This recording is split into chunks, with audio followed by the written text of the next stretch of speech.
Multiple choice questions answer చేస్తున్నప్పుడు, objective type of క్వశ్చన్స్ని answer చేస్తున్నప్పుడు తెలిసిన టాపిక్ నుంచే క్వశ్చన్ వచ్చినప్పటికీ కూడా కీవర్డ్స్ని చాలా కేర్ఫుల్గా అబ్జర్వ్ చేయండి.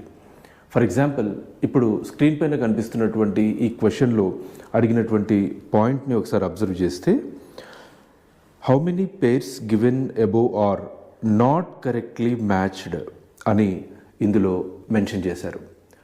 నెక్స్ట్ ఈ క్వశ్చన్లో ఒకసారి అబ్జర్వ్ చేయండి, which of the statements given above are correct అని అడిగారు. అంటే ఇక్కడ కీవర్డ్స్ కరెక్ట్, ఆ తర్వాత నాట్ కరెక్ట్లీ మ్యాచ్డ్, ఈ రెండు కీవర్డ్స్.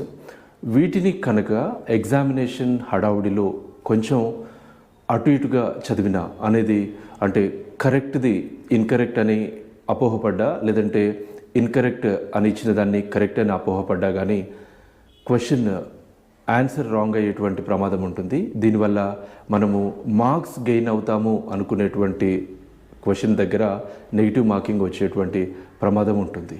సో అందుకోసమే కీవర్డ్స్ని జాగ్రత్తగా అబ్జర్వ్ చేయడం అనేది అడ్వైజబుల్.